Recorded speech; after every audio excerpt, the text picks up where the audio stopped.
Good morning, everybody. Welcome to another Daily Market Report brought to you by Mike Buell. Today is Tuesday, January 30th.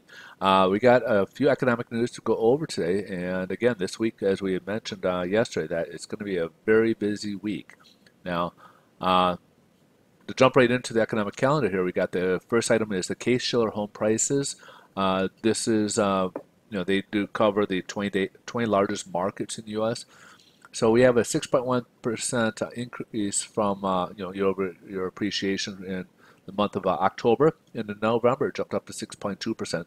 Now there's been some other indexes kind of coming out today as well, and they're all showing growth. We're seeing anywhere from 6.2 all the way to about 6.5% in the U.S. So basically, the story is that appreciation is still looking pretty healthy here in the U.S. and that could get a little bit, even though we got very low inventories, but it could be more interesting in the sense that with people making more money, which we're starting to see a little inflation, more money, that could create more affordability again and drive more of the prices, especially on the lower end, prices up even further here.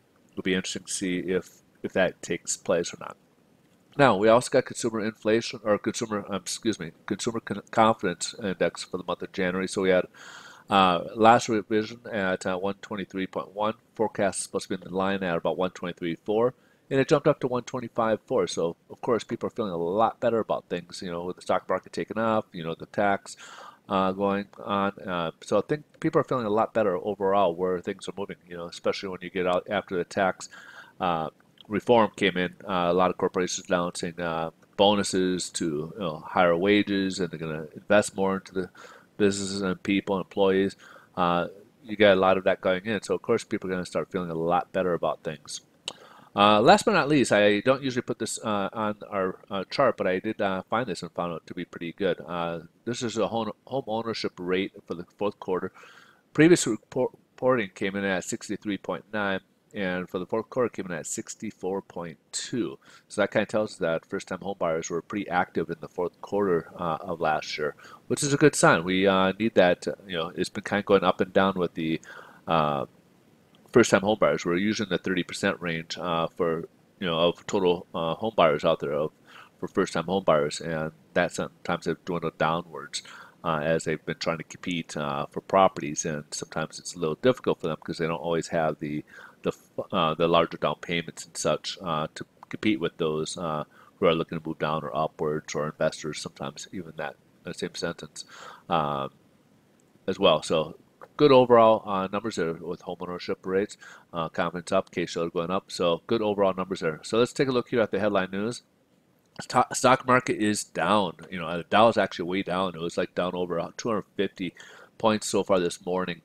A lot of it has to do with right over here. We had the sectors that are bringing it down are the energy as well as healthcare costs.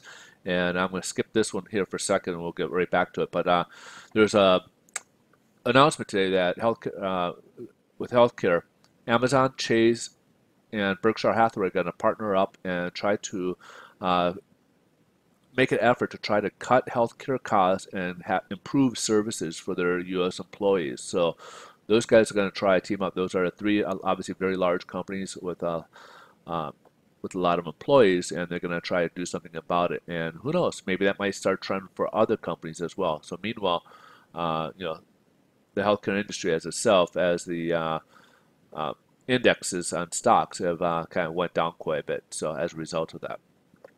Now, to touch back onto this, we have the FOMC beginning their two-day meeting today. Tomorrow will be their announcement, or they'll have the press conference right around 11:15 Pacific Standard Time. Janet Yellen will be giving her final press conference as a chairwoman, the torch will be handed over to Jerome Powell here in February, and then he'll be giving his speech at the March meeting. So the next meeting won't be until March, towards the end of March. So this meeting, this current meeting, they're not expected to raise any rates, but in the March meeting, they are expected to raise another quarter basis points, another quarter here. All right, so that pretty much wraps that all up. Let's kind of jump over to, also, I didn't put it on there, but of course we got the State of Union address tonight as well. So obviously that'll be kind of after stock hours, but again, we do have that this evening, and of course, stocks that will respond to it tomorrow once it opens up. You might see it in the futures overnight, but at least the market won't open until tomorrow. Here's the bond market. Not looking good here. This has been kind of a weird morning here. This has been kind of averaging between about 6 basis points, and then it will go to 20 basis points. I've seen this fluctuate. It will go from like immediately from 6 all the way to 20 instead of this like current sometimes building up or not. It's been kind of going right back and forth, and it's kind of weird. Currently right now I'm seeing this at 20 basis points, so that's going to translate to higher interest rates today, more higher pricing for interest rates today. And right now, as you can see, it's testing this floor of support here. This is our first level of floor of support. When it's at 6 basis points, it's rated by here, up much closer to here. But again, it's been going back and forth. As we said last week, it's gonna not where you start, but where you finish, and it'll be interesting where we finish on this. Now, the Treasuries, on the other hand, hasn't been really fluctuating too much today. It's up at 2.71%. Which is pretty healthy for them. Unfortunately, it's at the expense of bonds, but it's also expense at the stock market. Now, this is a 3-year high. We haven't been in the 2.7 range since April of 2014. Now, why is this expense at, they could expense for those two markets there between the stocks and the bonds? Well, they all compete for dollars here. And now, bonds have been going down, but the stocks is they're just with the stock market up so high, within these yields at such high levels here. I mean, to give you an idea where the yields are at on a global level, you get something like the 10-year Bund over in Germany. That's only at about 0.5%, and we're way up at 2.71%. That's a huge difference in spreads, and that makes it a little bit more enticing to some of these stocks. People are holding stock that this is still good investment rate of return and less risky as well than where the stock market is currently. So that might put a little bit more juice into their thought process as and if they're going to keep their positions in stocks, or maybe they might move into the 10-year Treasury here, yields here. Now, the good news about this going up, the economy obviously is doing quite well. This has helped increasing our spread. As we talked about before, the concern about a inverted curve, yield spread curve, or flattened yield curve.